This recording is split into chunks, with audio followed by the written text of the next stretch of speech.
This is the last. Make you happy.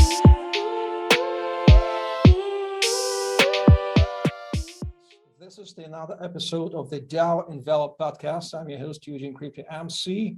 Our goal is to educate you about DAO, to explore what's going on into the DAO realm, how DAO works, why do we need DAO at all, how to join DAO, how to create DAO, and so on and so forth. You know that better than me. And please welcome my today's guest. He's awesome guy. He's Jesse Redmaker. He's the designer, experience designer, brand and footwear consultant, and he is the co-founder of Medium. And Medium, guys, is the first ever design DAO aiming to combine Web3 innovations, top design talent from the entire world, and distributed mindsets. His motto is decentralize as much as possible. Jesse, it's such an honor to have you on our podcast. Thanks for joining us. Oh, thank you all. Thanks for joining us and allowing me to come on this awesome podcast and talk to this community. I really value this community and the ability to move DAOs forward, most importantly, right? So I think a big thing with Medium here is made is in our name, right? One-stop shop to kind of get anything made from kind of a design and innovation standpoint. But most importantly, what's cool about this podcast is that we're talking to people that already know about DAOs. So we're talking to people, we don't always have to explain basics. So forgive me, sometimes my audience, I do need to explain basics on, and I think we'll probably touch on that a little bit later in the podcast. But our job is to explain really simply what this technology is.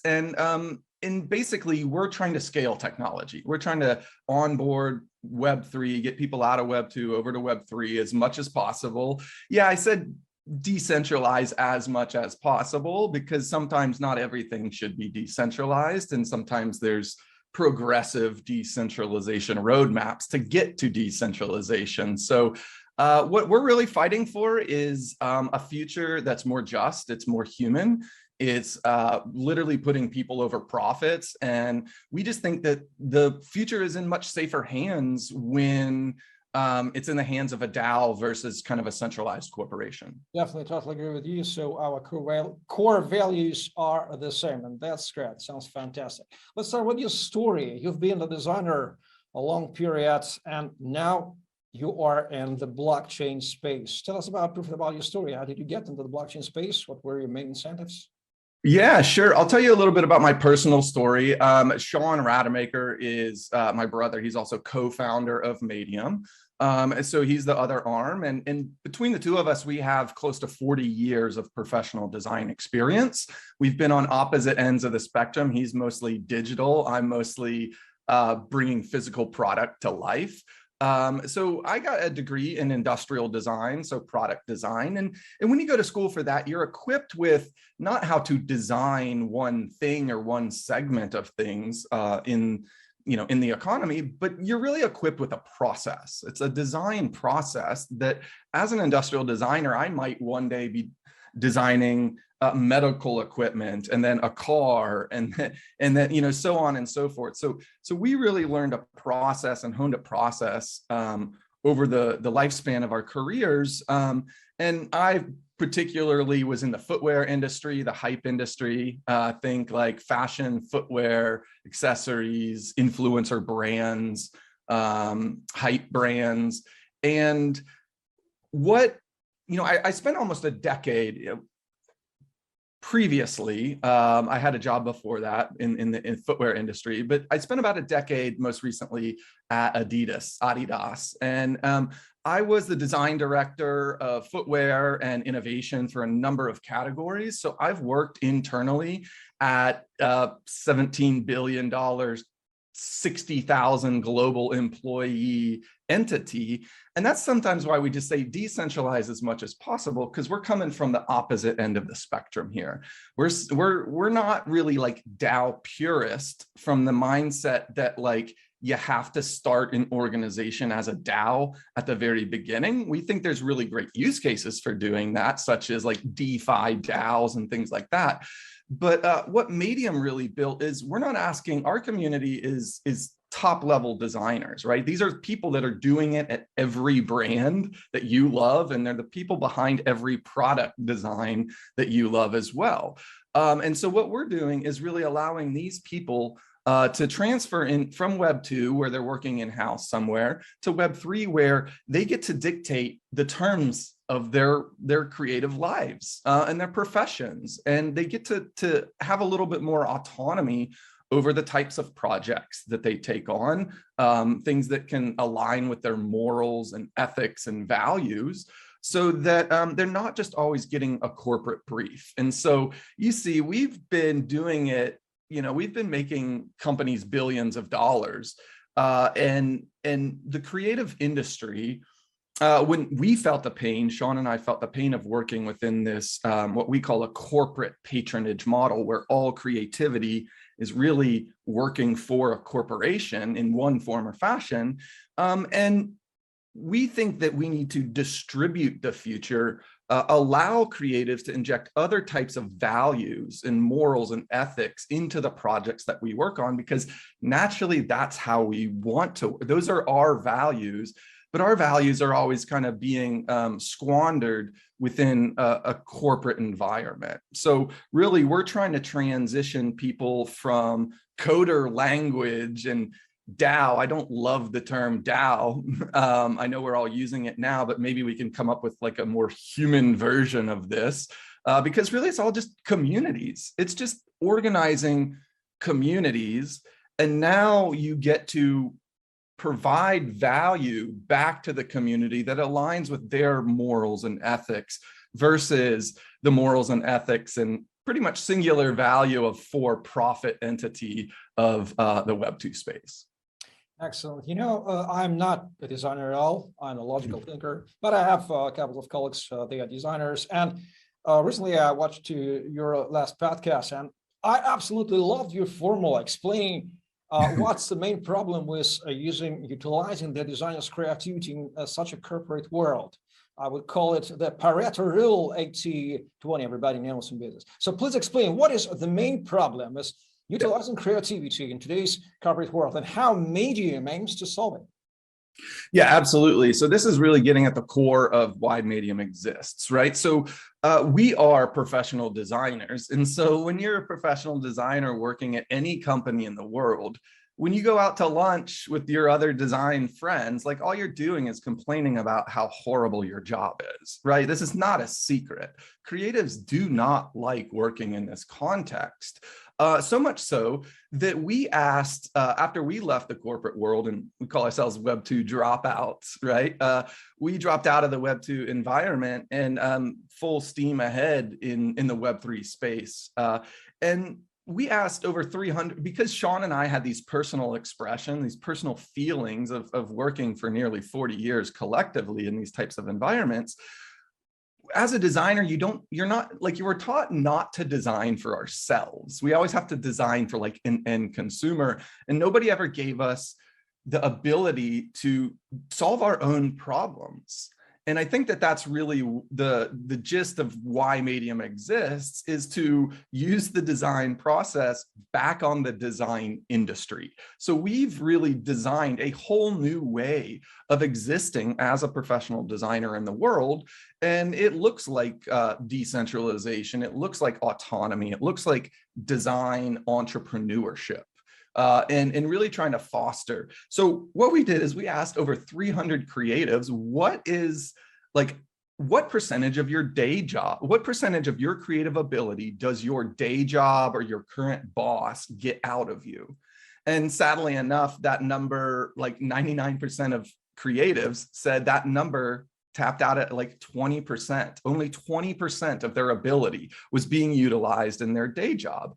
And that was a systemic issue. That wasn't one company, one boss, one type of design in one country. This was globally, any type of design, any boss, any brand. And so we just kind of did the math and we go, wow, if right now society and humanity is only getting about 20% of the ability of the globe's what we call creative capital, then wow, so we really set up, Medium hopes to set up this next like 200 to 300 year creative renaissance if we can just start to harness the lost 80% of potential every day. Yeah, that's a great explanation. So explain us how Medium works in general, simply, briefly, whom it utilizes, how it works, the business model, if we could say so. Yeah. So there's four main pillars to what we do. Number one, and most importantly, is the creative community. The creative community is right now permissioned. So we have a progressive decentralization roadmap. And that all these decentralization principles and implementation of these concepts is going to be done in conjunction with this high level group of designers and thinkers and entrepreneurs. And so that's where we get a lot of trust in our community. We have an education program and everything that we're building out to build that pathway to becoming the professional designer. But first and foremost, think that it's a peer-to-peer network. So all the peers in here at this professional level can trust that anybody else within their group is at that professional level, meaning they can do business with them. They can trust that they're going to execute their ideas. That's kind of the big thing that separates an up-and-comer from a professional in our eyes, is a lot of people have really great ideas, but there's only a certain amount of people that can execute their ideas at a high level given today's limitations. And so that's the group that we're focusing on first. And then pillar two of what we built is basically digital and physical infrastructure that we're just surrounding this community with. So think like this community first can work by themselves. They can start new projects based in royalty sharing, no upfront money, right? These are just negotiations between creatives on how to start a project. And this is all kind of like pre-establishing like an official entity, right? You know, once you establish an entity, you're getting into splitting up, you know, stock options and more formal stuff. Here, we're splitting up profit percentages so that if an NFT launches or a product launches, these people are just independent contractors essentially working with each other and getting points, you know, off of what this ends up doing at the end of the sales process. So if you think we've got a community, and then Medium built over the last 3 years. So Medium, we've been building for 3 years in secrecy. This is the first month we're kind of talking about this externally. So we've really kind of amassed what we think is that new flow for any idea to get to a consumer. So concept to consumer, all using Web3 tools, all using like DAO principles of distribution, of merit-based pay. If your thing does well on the market, you should get paid like it does well on the market. So you can see we kind of just reorganized and cherry-picked the best parts of the industry. And what that really looks like to us is the sources of creation, the people that can create without any upfront money. So that's designers, innovators, influencers, athletes, YouTubers, right? Just by doing what you do creates value in the world. And then we basically create like a petri dish of innovation where we just go and try to find the world's best innovation tools and just pull them in and surround that community with all these tools. And so that looks like collective bargaining and bulk purchasing and starting to leverage the pool of talent to start unlocking benefits for that group. And then pillar three is multi-blockchain marketplace, so peer community owned, right? So it looks more like LooksRare than it does OpenSea because it's just a DAO community owned marketplace, but that's how these ideas all get straight to market, multi-chain. And then what's really super unique about Medium is that pillar four is turning all the digital stuff into physical things and experiences in IRL in real life. So that's where we're really kind of, when we say concept to consumer, we've kind of considered as designers, we always design in digital, physical, and experiential anyway. So these things are just the same to us. Now there's all these great Web3 tools to start to leverage who brings these to market, how they're brought to market, and with what community they're really trying to serve. By the way, about community, as I have already learned till that moment of my life about DAO, first and foremost, DAO is the community, but not a simple community somewhere in the world. Community strongly united by some core strong ideological community, I would say, super motivated with this idea, then the set of tools to help them organize the distributed work, like the tokens and so on, Web3 set of tools. So yeah, so let me just explain something really quick, because this is our whole kind of worldview right now, and I hopefully I can sum this up really quickly. Web 2, in our eyes, it has there's two main components. One is the tools of Web 2. We know what all the tools of Web 2 are. And then the mindsets that organize all those tools. The mindsets are centralization, right? So that to us is a Web 2 business. That's any corporation of today. Web 3 to us is a set of tools, but it's also a mindset. And so the set of tools, which is all the blockchain, smart contracts, NFTs, all this stuff, we're seeing Web 2 businesses try to adopt Web 3 tools. And so at best, we think that'll get them to Web 2.5. But to really get to pure Web 3, the DAO next to those tools, the DAO organizing how those tools are disseminated to communities, is really Web 3. It's distribution mindsets. And so rather than Web 2 centralization mindsets, just using the tools and only, we don't think they'll ever get to Web 3, because they'll get to Web 2.5. And then to get to Web 3, they're going to have to shut themselves down and distribute the wealth and the decision making out. And we just don't think that. First of all, we don't think they have time to do that, because people are already creating DAOs of that same business purely from the tools and the mindsets of DAO.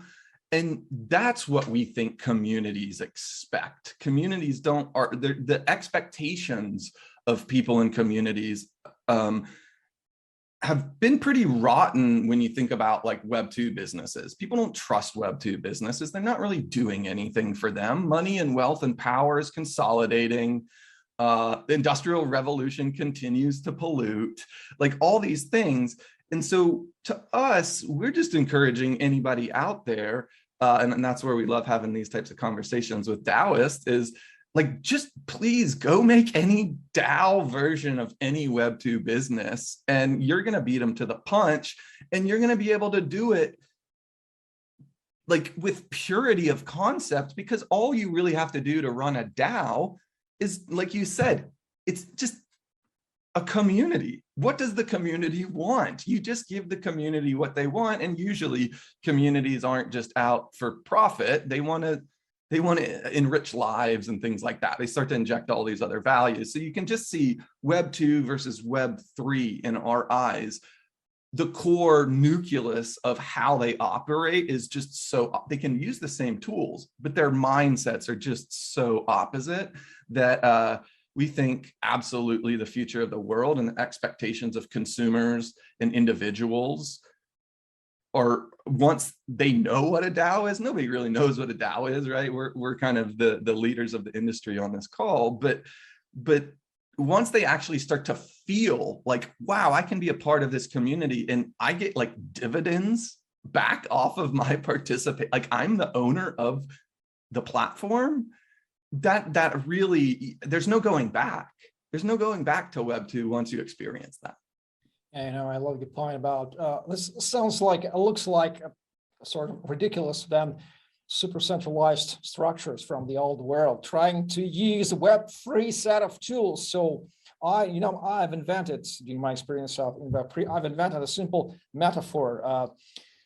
Imagine iceberg swimming on Atlantic Ocean, and this iceberg consists of water, hydrogenium to oxygenium, and imagine steam or steam agent. This is the same water, just hot, 100 degrees Celsius. And when ice is saying we are trying to use steam for our purposes, for be more icer, for be more solid, I am laughing, because steam will,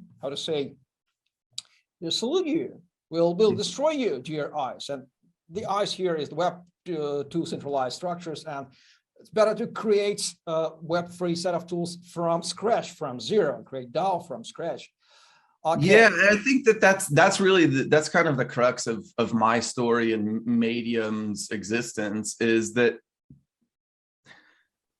we beat our heads against walls in the Web2 environment, and nobody wanted to listen. Nobody wanted to hear about potentially something new, right? Even though my job was innovation, it was innovation is threatening even internally within these organizations, because if it undermines a dollar that they can that it relies on the old model, they're not willing to institute something new if it means that it's going to hurt some sort of already existing profits. And so for 4 years, I literally beat my head against a wall, or that probably would have been more comfortable, actually.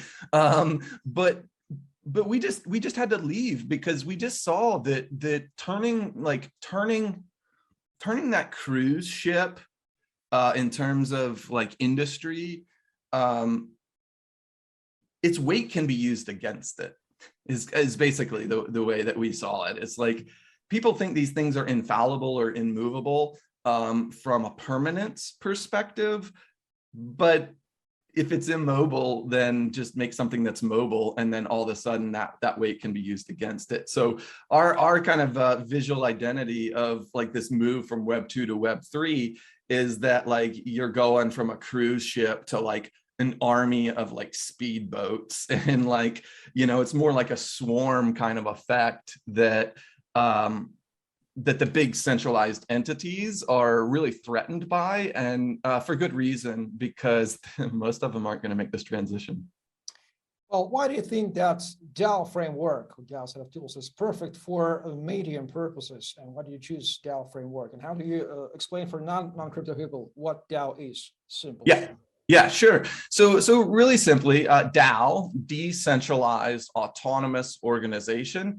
Decentralized, just think it's like for the people, by the people, instead of for a corporation. So just decentralized means it's distributing back to the people. Autonomous, we really just say autonomous. It's kind of a weird word. We don't like these phrases, but the weird word for most people is like, just know it's the tools. It's the Web3 tools that make sure that you can run organizations at a really high level, right? At a really crisp level. And a lot of people think decentralization means disorganization. And that's like the furthest from the truth. Like, I think that DAOs are, if a DAO is done properly, it's way better organized than any corporation of today. DAO, the O of organization. So DAO. So think that it's really just a community that comes together around some sort of shared principles. A basic DAO in our eyes is like a DeFi DAO, where there's a shared wallet and people are just contributing financial capital to that wallet and then deciding what to spend that money on, right? And they could be rallied around like Constitution DAO or Links DAO, right? They're just pooling money. And those organizations, those DAOs are really easy to start as pure DAOs from the beginning, because all it is people dropping money into a wallet.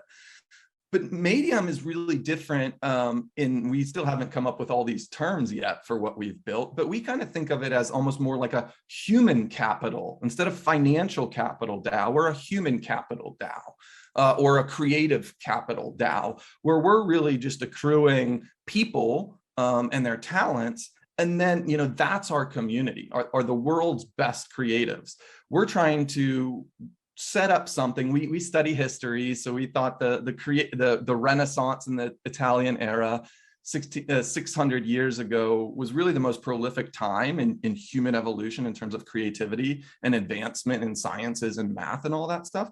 And we think like it's pretty absurd that we haven't repeated, with all the technologies of today, we haven't repeated an era where we can just harness creativity at that higher percentage. And so that's where we really think that utilizing the tools and the Web3 principles, we can just really start to chart a new trajectory. We call that forking the future, right? We kind of know if we don't do anything, we kind of know what we're going to end up with, more of the same, right? Web 2 business wise. And so we really think that there's a way more abundant future, a way brighter future, one that's based in morals and ethics and values and dissemination of wealth and power and equality, like all these great ideals.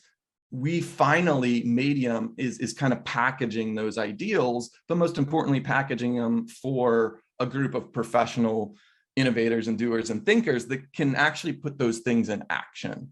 And so for us, our DAO is a little bit different than most in that it's this human capital DAO.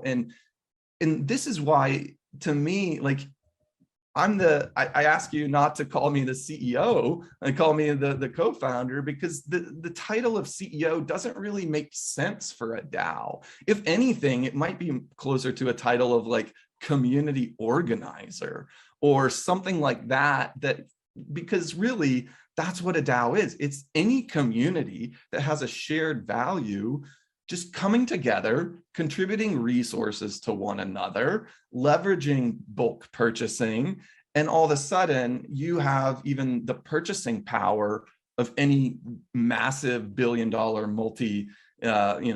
global entity. Like we can have the same purchasing power. So startups, individual entrepreneurs could have the same purchasing power in this environment as if they were Nike. And you just see it's just a leveraging of community values. And then this is where it doesn't make sense for me to be a CEO, because ultimately there's a real trust between our community and Medium, that these are really great high-level thinkers. Most of them are just recommended by people that are already in our network, right? So we're not really looking to expand at a rapid pace. We're really curating. So now everything is permissioned, but we have this decentralization roadmap, progressive decentralization roadmap, to figure out not what Medium thinks those decisions should be, but it's a really kind of high touch point environment with these high level thinkers and doers. And we're not trying to get like 49% like consensus. No, the threshold's like 75%. If 75% of professional designers can't agree that this is a good way to go, then we're not going to institute it. Okay, so it's not hard to find out that NFTs are widely utilized into the Medium ecosystem. Explain us please how NFT as a tool is utilized in Medium ecosystem, and how not to confuse Medium when looking on your website with another great marketplace. We won't mention them. Yeah. So think about it this way. Medium's approach is really unique. In that we've been building it for 3 years. Nobody knows about it yet, right? We're just starting to talk. But we've been building it for 3 years purely from the perspective of the creator, of the minter of tokens. And so in parallel, everybody else has kind of been seeing the public angle, what's happening last year with the NFT explosion. DAOs are definitely going to be the buzzword for 2022, right? So under this type of arrangement, in the way that we're thinking, we've been, again, like I said, just trying to solve the creatives problem, the professional creatives problem. And so they don't know about all the tech. Usually we're the translation. Medium is trying to translate the tech over to use cases. And so that's what we're really good at as designers, is bringing tech and use cases to life for end consumers. So you can see there's just kind of this translation from the DAO purists and the crypto purists right now. And you see that we're trying to bridge that gap over to mass adoption, right? We want to onboard people as much as possible. And so we've kind of built only purely from that perspective. And so we see some things right now that we just really disagree with in the industry, and what a lot of marketplaces are doing. From a creative standpoint, if we're telling creatives, just register your creative IP. The blockchain, we just say the blockchain's a server, and it's like sending an email, fill in some data, attach a file, send it, upload it, and then it's basically a timestamp. It's an immutable timestamp. It's almost like an instant patent for your creation. It's not a legal patent, but you get that it's admissible in court when you're filing your patent. It's admissible in court when somebody tries to steal your IP. You have a time-stamped, immutable proof that you created that thing. So that's really the big use case that we are imploring to people who make IP, not to throw it on Instagram where it could just be stolen and you're giving away your IP. First, just throw it on the blockchain, register it, make an NFT out of it, and you don't even need to sell that NFT. You don't even know what you're going to do with it in the future.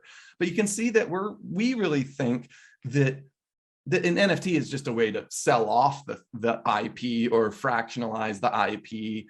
So we think, like in our system, if you're a creative and you own 100% of the IP, just register it, and then we give you like multi-chain capabilities, ways to splice and dice your IP. So you could sell off an NFT that just is for like in-game skins. You could sell off another NFT that's for like movie rights, or another NFT that's for like physical production, right? And so you really, if you're the generator of IP in the industry, we're just trying to say, protect your own IP.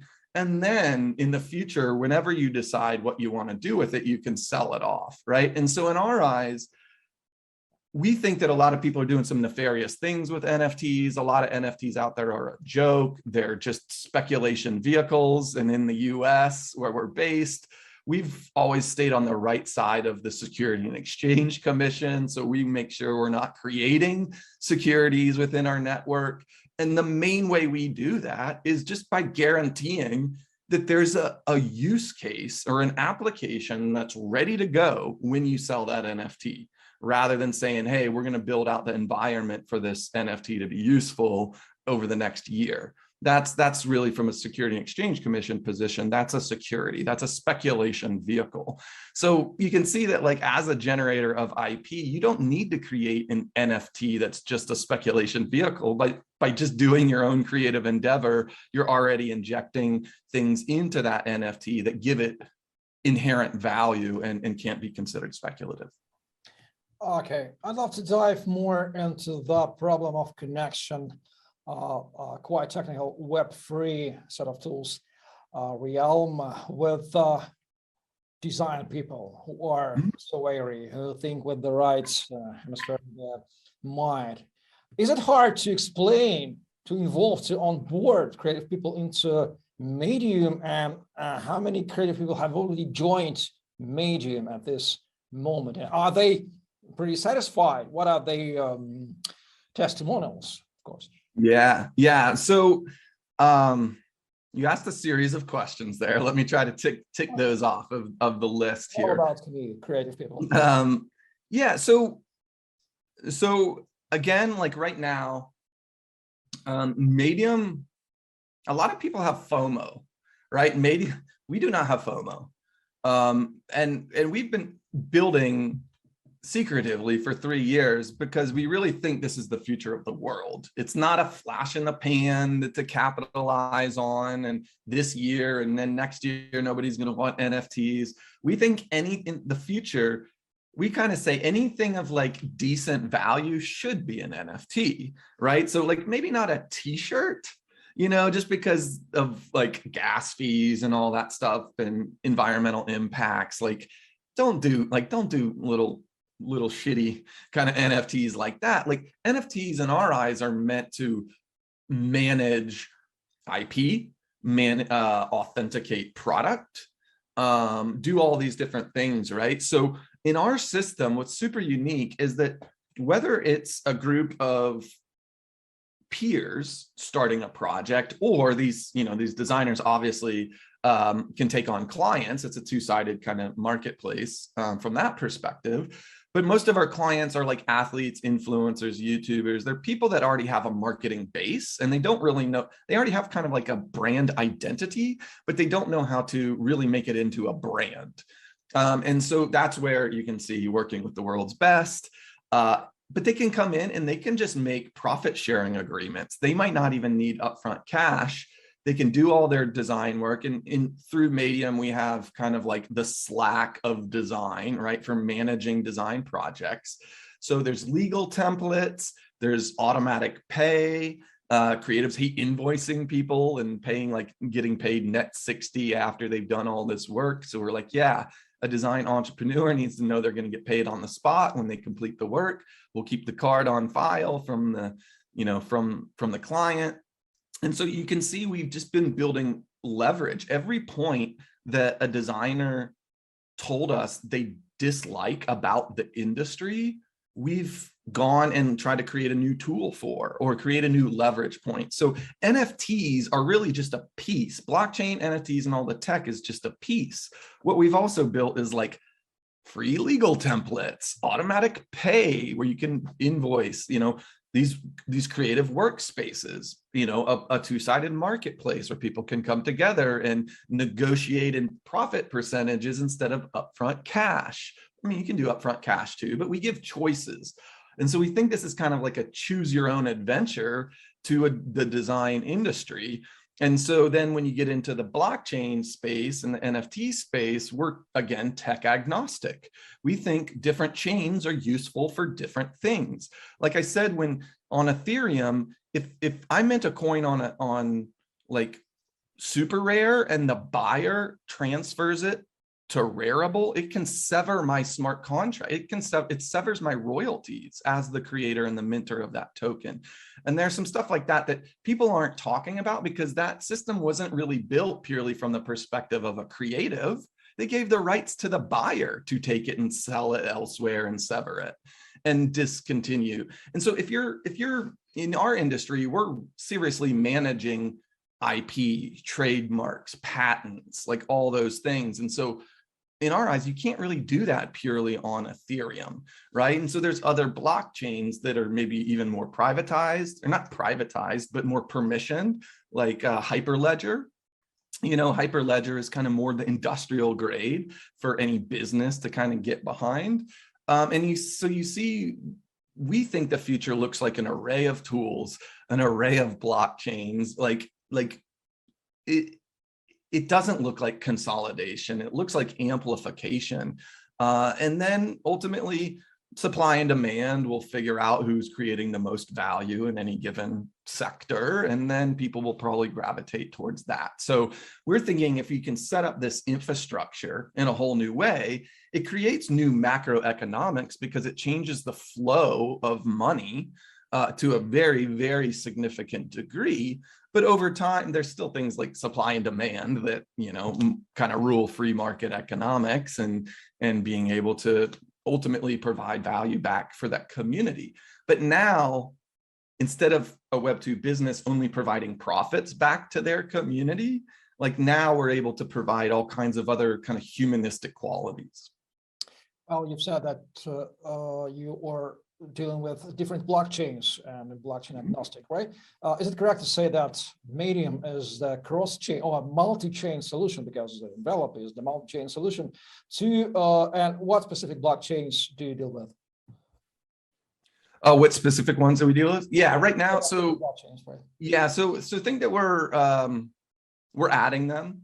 We're adding, so right now we are Polygon, Ethereum, Hyperledger, Algorand, and then looking at like Solana, Tezos, so that's where like we're just going to continue to add them, because again, if it's a great tool in its own unique way, it doesn't need to be a one-stop shop. Like you see that we think that providing an array of tools to the creative community and let them decide which is the best, right, in terms for their use case.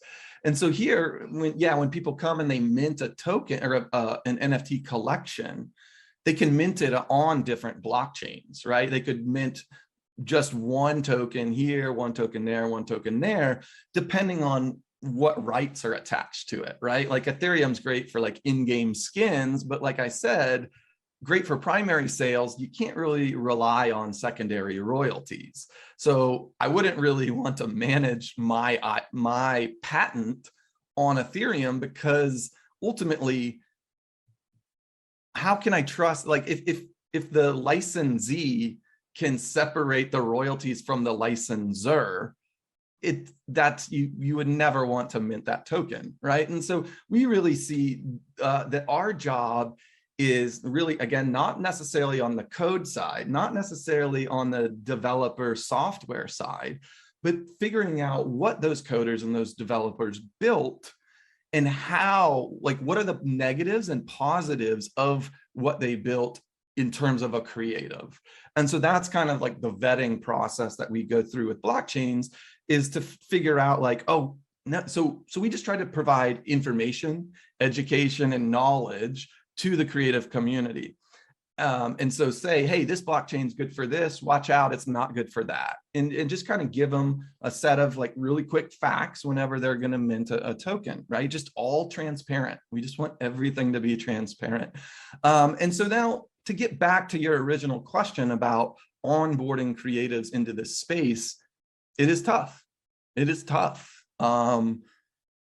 We're changing so much of their reference point that humans, we all react with fear, usually, if it's something we don't know or don't understand, or it's new and we're saying it's going to take over the world, and yet they're like, how is this going to change my ability to put food on the table for my kids, right? So I think that there's an onboarding process, right, that we have to do in the DAO space. Is it's great to have those high level conversations, and we need to have those, you know, in terms of like the innovators within the DAO space to really assume a leadership mantle collectively, right, to show the shift. But we also have to make it feel warm and fuzzy. Like, we just need to start showing people what it can do for their lives. And so that's really what you're going to start seeing here with Medium over these next couple months, is that right now we've had to have these kinds of conversations where we're talking in theory, and we're talking about how we built the multi-blockchain ecosystem and all this stuff. But I'm a designer. Like, I'm not a salesman. I'm not a developer. I'm a designer. So ultimately, we are about to start showing the use cases for the system that we built. So all of a sudden, these won't be theory-based. You'll start seeing real applications of top creatives coming together in profit sharing, launching NFTs that are digital, that are all 3D and 3D animations, but also we plug those NFTs into manufacturing on demand and 3D printing and like AR, VR, machine, you know, all these technologies of AI, machine learning, computational design, all these great things for the future. We're plugging those in to kind of the digital side of Web3. Most people are really building in Web3 on the digital side. So we've done that. But what makes us really unique is, you know, my team scaled 3D printing for Adidas to over 1 million pairs a year. So we don't need Adidas anymore. And we don't need their partners, and we have our own. And the way that this works is that Medium's not bringing those 3D printed shoes. You know, right now we can do about 1,500 pairs a day, and we're scaling to 5,000 pairs a day. So you can see that, like, we're not into doing innovation just in like an incubation environment, but we're really looking to scale these things and start to reconfigure global supply chains and the flow of macroeconomics. You know, think that in our eyes, like, Amazon has all these warehouses of product waiting to be sold. Like, that's not good from a sustainability point. Like, you're going and producing all this product and you don't even know if you can sell it yet, versus here in our environment, everything's basically pre-sold and then made on demand. So rather than Amazon fulfillment centers with product made waiting to be sold, ours is the raw materials and some of the manufacturing processes to make those things on demand. And we're trying to distribute even that manufacturing infrastructure across the globe. How large is Medium community? What set of tools do you prefer to use to community management? And what are the life hacks, for example, for growing community? Because community is the crucial point of every crypto project. And this is the huge pain of every crypto project. I know it from the business side. So how to manage crypto successfully, manage a grow community of the Web3 project, I would say in general. The tips and life hacks from Jesse Rademacher. Yeah, life hacks from that's a good one. I like that one. Maybe that's its own podcast. Life hacks by Jesse Rademacher. Okay, so let's see. First and foremost, what we look to impress on the current design industry and the current hype industry is that you can do it yourself now. You get to own your own brand. You don't have to be the face of any Web2 business if you just go create your own business. And so think that like the life hack that I learned here that I'm really employing is that I've built, at Adidas after a decade I built brand identities for athletes and influencers and rappers, right? So I don't like to throw around names, but I've built product and brands and stuff for people like Kanye and Pharrell and James Harden and Damian Lillard and Spida Mitchell, but you see that I was always building these athletes, their own brand under the umbrella of the Web2 business. So really what we're doing now is just going, hey, we'll build you your own brand and you own it. And all of a sudden, in the industry that I was previously still in from a different perspective, but in the shoe game, an athlete gets a 5% royalty on any shoe with their name on it, 5%. And so in our case, we're going, no, if you just start your own brand, yeah, we can make you the shoes. Medium isn't making shoes with our logo on it. We're just reserving the capacity to disseminate to micro brands, if you will. And that's where you start to get bulk purchasing and leverage. And so really the hack here is that top level thinkers and innovators don't need the centralized Web2 entities anymore. Because if you think about like Nike, they're really just a shoe manufacturer that makes all their money on the backs of designers and influencers. And here with Medium, designers and influencers can do it directly together, same caliber of designers, same caliber of influencers.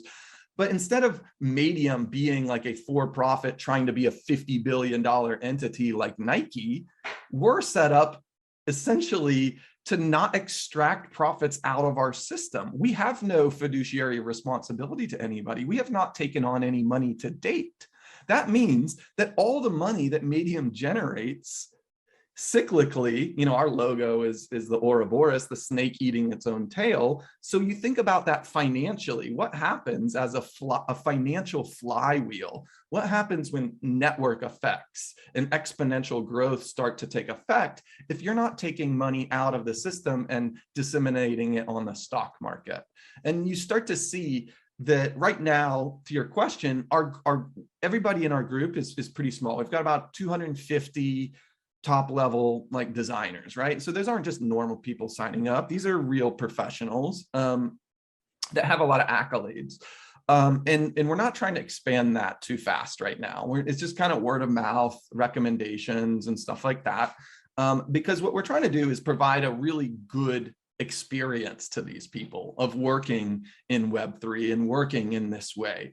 Give them something to feel, right? And we don't think we can service 2,000 top creatives at that level right now, right? So you see that it kind of behooves us to kind of incubate this group and make sure that the services we provide are actually useful. We basically built Medium by just asking the community what they want. And so we take our marching orders. They say, I need a tool for like VR visualization. Cool, let's find one, let's pull one in, right? I need a an AI and data analytics partner. Okay, cool. Let's find one and pull it in, right? So you kind of see that remaining tech agnostic, we literally are just trying to, because Web2 businesses, they like to create exclusive agreements, right, between their partners. And that's cool because that entity creating an exclusive agreement with, say, like a 3D printer, well, that's great. They lock out that 3D printer from working with anybody else. But guess what? That entity also locks out their ability to work with any other 3D printer in the world. And so that's where we think we're so much more open source to go, yeah, you guys keep building your castles and try to like only have your resources within that castle and everybody else is a threat to your castle, because you're really just giving us like 99.9% of the innovation in the world to start kind of collectively bringing to the community. And so we just see there's just so many, whether you're an influencer creating your own brand, we think like Web3 10x's any business overnight, because we've cut out all the middle people. The people that are not creating value in this flow, they're not there anymore. And so all of a sudden, all those profits get to be redistributed back to the people that are creating value in that system. And all of a sudden, an athlete that might be getting 5% royalty on a product with their name on it, we're saying, no, you're the majority owner. That starts at 51% and goes north from there. That's 10xing your business. Your business could be 1/10 the size of what Nike could sell. And even if you own 51%, you're 10xing your business, or your business could be 10 times smaller and you make the same amount of money. So that's the cool thing about Web3, is that you go from always having to scale every idea like for the masses. And we think Web3 and DAOs allow you to kind of zoom back in on like niches and communities that might be underserviced because they don't fall into the millions of people over here. And so DAOs can really start to micro target their communities. And you don't have to scale it the same way a for-profit business does. I mean, their operating margins are like 15% at best. And here we are doing the same thing at operating margins that are like over 85%. What are the Medium plans for 2022? Are you hiring? And if yes, whom do you need as a team member? So the way that we're set up as a DAO is that we don't hire. So we get into partnerships and strategic agreements.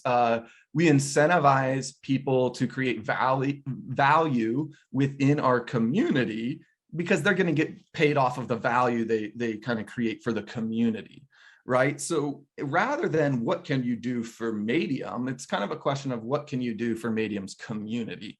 And people can come in, and even if you're like a marketer or an NFT strategist, right? Like you could be pulled into a project with like an all-star NBA player and an all-star designer, and maybe you're getting like 5% of like that NFT collection or that brand or whatever that is, because you're doing project management or you're doing, NFT strategy. And so you see that literally we are trying to move beyond, we always think that like Web2 businesses, they're always like transactional relationships. I'll do this for you and you do this for me, pay me money, right? And we think that those are really kind of just surface level relationships. And what we're trying to do with Web3 is to just even build stronger relationships between the people that are working together. And so if you pay me as a designer $10,000 to do a job, well, the time, like I have hours budgeted to that, and the time I hit my hours, I got to move on to the next project, or else I'm losing money to continue to work on your project. And so creativity doesn't really work in like a fee per hour type of environment. It can, for smaller projects, but what we're trying to do is to put those people that might have been in a transactional relationship and go, no, now you guys can work together. long term, and everybody's committed all the way to the success of that project in market as if their pay depends on it, because their pay depends on it, right? So now you're like building teams where you don't need upfront capital to hire people. And so you see that we're just starting to organize, rather than Web 2, where they're organizing all this like talent and creative capital in an employer versus employer kind of context, like the competition that is capitalism. We think that Web 3, the big shift that we're doing is we're just organizing peer to peer, just on individual levels.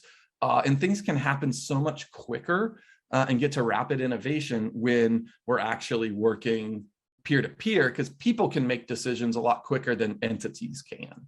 And so that's where we really see the advantage of Web3 and DAOs being able to really carve out this future space before any Web2 business can, because first of all, they're so ingrained in the old methodologies and in just all their finances, all their legal contracts. Like they're so contractually tied to Web 2 that it's going to take a long time for them to really start adopting the principles of Web 3.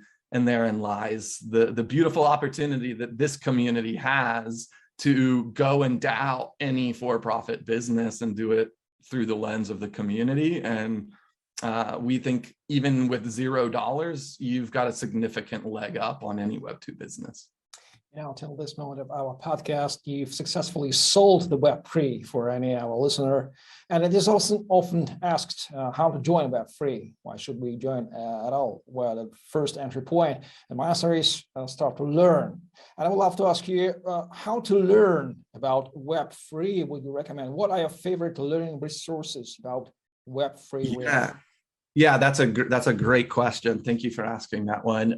So as an innovator, you always have to teach. You have to teach people how to use your innovation, right? Like you can't just assume. So we take a very strong perspective on education and the responsibility to allow anybody in the world access to this type of education. So we've got some great partnerships. First of all, you know, if you're a creative and you want to hear a little bit more about Madium, look up, go to our YouTube channel, just look up Madium, M-A-D-E, like you get stuff made, and then I-U-M. And we are going to continue to put up educational content and try to explain big shifts from Web 2 to Web 3, but usually from the like speaking to designers, right? So try to decode all the language and all the jargon and explain it really simply. And I do, you know, whiteboard sessions and drawings to try to give visuals to some of this stuff too. So you can check us out there.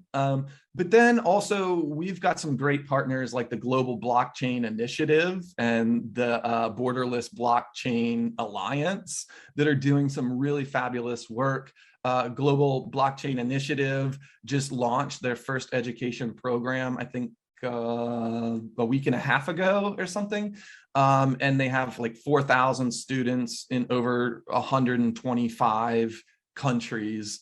And it's free education and it's free courses to learn blockchain, to learn all about this Web3 space. So hit up the GBI, Global Blockchain Initiative.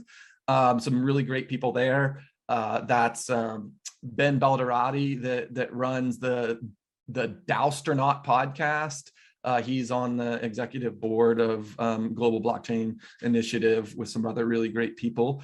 But like you said, the interesting thing is that there's no correct way or no wrong way to transition from Web 2 to Web 3. You just have to be curious. I guess that's the number one thing, is you've got to be curious. And if you're a curious mind, there's all like just go on YouTube and start typing in terms of typing like progressive decentralization or like whatever these terms are. Just start looking them up and being curious, because nobody, like hiring, we don't really hire, we accrue talent. But the way we do that is like you can't look at somebody's LinkedIn and go, oh yeah, they would be right for Web3, because everybody to date has Web2 experience. And so it's not a detriment if you're not in the space yet. We are all transitioning from Web2 to Web3. So don't get FOMO. Don't think that the space is too big for you. It is the future of the world. So then you should equip yourself, and you don't have to be scared of this space. This space is way more human.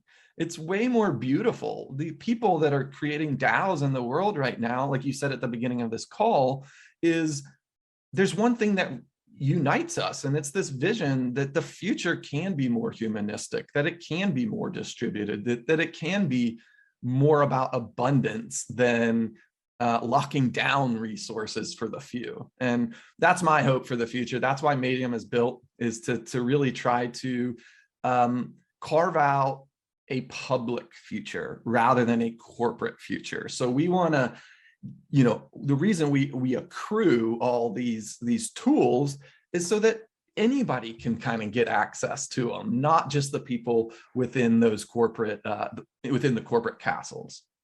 If somebody asks me who is Jesse Rademacher, first I will say he is the brilliant Web3 teacher and motivator for talented, creative people. The second point, he is the co-founder of Medium, excellent guy. It's been extremely explanatory, extremely interesting podcast for all the designers. You are a brilliant speaker. I really enjoyed to talk to you, Jesse. Ladies and gentlemen, thank you very much for watching and listening. Please like, subscribe, share. All the links for Medium resources are in the description below. Join the DAO Envelop, the Telegram channel, subscribe on our YouTube channels, and join DAO, join Web3. Web3 is here. It is the big disruptor of the big centralized Web2 realm. And Jesse has explained to you how will it be going on inevitable. Thank you very much for watching and listening. This has been a DAO Envelop podcast. Jesse Rademacher, the founder of Medium, and Eugene CryptoMC, the media host of DAO Envelop. With you, thank you, and see you on the next episodes. Bye-bye. If you're as optimistic about the future as we are, well, we need your help.